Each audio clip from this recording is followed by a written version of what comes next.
demonstration is called crystal ball. We're going to try to create something that looks really neat. It looks like a crystal ball. Before we get into it, before we start working with our dry ice, I just want to mention at the end of this video, there is a safety video where I talk about some of the dangers associated with dry ice and how to handle it. So make sure that you watch that. Alright, so what we need for this is we need to have some sort of a bucket. Here I've got an ice cream bucket. Here's another little pail. I'm going to use this one for something else, but this also would work. So this is going to be where I have my crystal ball. So what do we need? We need this. We're going to need some water. We're going to put some water in the bottom. We're going to need the dry ice. Here's the dry ice hiding right here. We're going to need a handkerchief or a paper towel or a dish towel that is soapy and wet so that we can kind of glide it over the top to make the top of our crystal ball. So I'm going to be trying to use a handkerchief today and see how this works. And this part is not needed, but I've got an old flashlight and I've got a Ziploc. I'm going to turn it on, put it inside here, and drop that down inside with the water and the dry ice. And if it doesn't quit on me, it does add to the effect of the crystal ball. But this is not necessarily needed, but it is neat, especially if you turn down the lights. Okay, so we'll throw that in, but we'll see if it works. Alright, so the only reason for this bucket is so that I can put some dish soap and just a little bit of water in here. We do want this to be pretty soapy. Alright, so here's the water. I'm gonna dump some water inside here. We're gonna run this demonstration, and then at the end I'm gonna come back around and talk to you about the science behind it. Why is this happening? So we've got some water down there. Let me just throw a little bit of water in here and a good deal of dish soap inside. And here is what I've got here. I'm gonna get this in there and get it really soapy and wet. Add just a little bit more water there. Get it really good and wet. Alright, for this one here, I'm going to take this and throw it inside. I'm going to turn it on. So we'll find out if this works now and if it continues to work as we go through. So I'm going to throw that down inside there. Dry ice.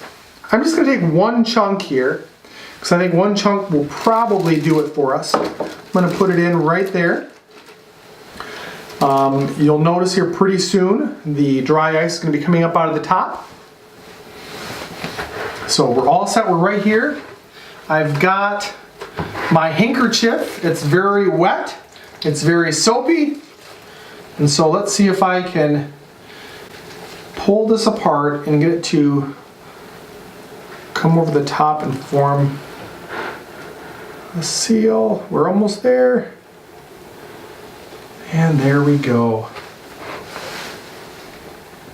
All right. This is my crystal ball. I'm looking into your future. Not really. But it's a pretty cool looking crystal ball. Now at some point what's going to happen is this thing's going to pop. I could touch it right now with my, oh, there we go. And there it goes. And notice how it just cascades out and about. So let's set that up again. And this one I'll try to hit the lights a little bit and see if we can see what it looks like.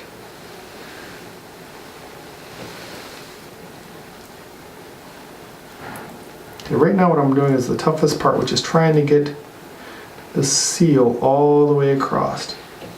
Alright, I got that. And now the lights.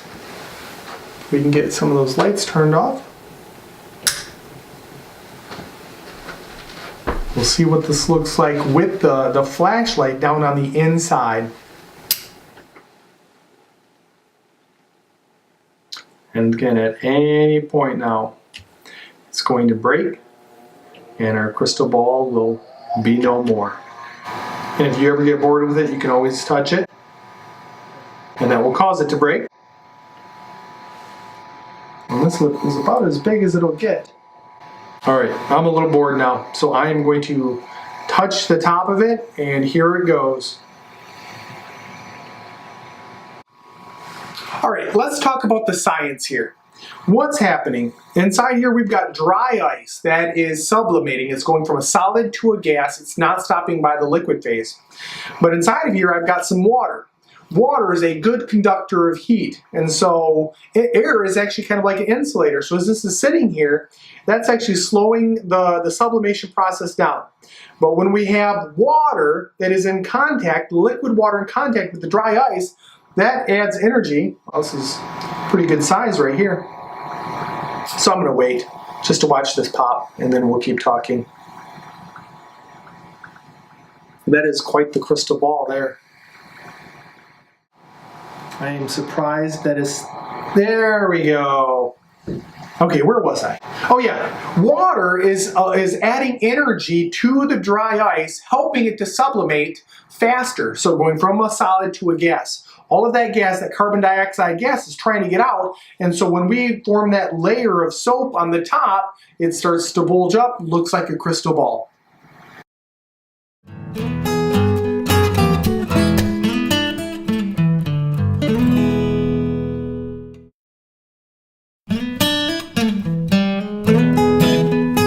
Alright, in the video that you just watched, I was working with dry ice.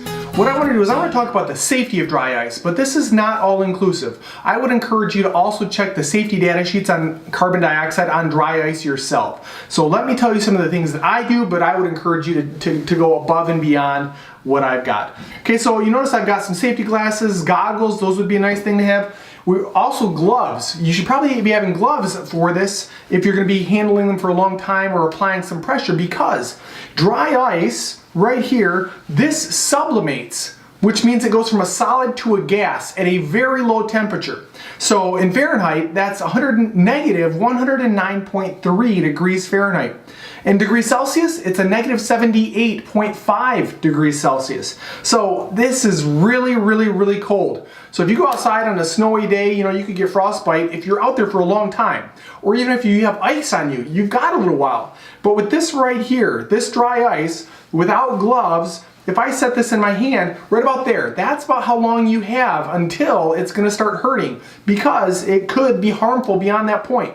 It could actually freeze your cells and we could have some serious damage. So as you're working with dry ice, you need to have gloves.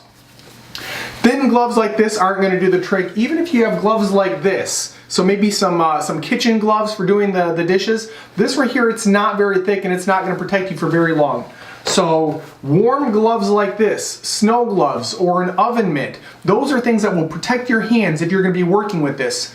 Now, if you've worked with dry ice quite a bit, or if you want to work with dry ice quite a bit, and if you look at me right now, I've got the dry ice and I keep it moving. And if it keeps moving where it's not coming into contact with my hands for very long, then I'm okay. But again, if I take it and I set it right here, right about there, that's when it's going to start to sting. So I don't know what that was, maybe about 2 to 3 seconds. That's something that you need to be really careful about with dry ice. Now, I've seen videos before and I've seen people take this, they'll put it in their mouth and they'll do the same thing. They'll move it around and they'll blow out, you know, smoke, carbon dioxide smoke. Don't do that. That's not very smart. All right, so the safety of dry ice, please be safe.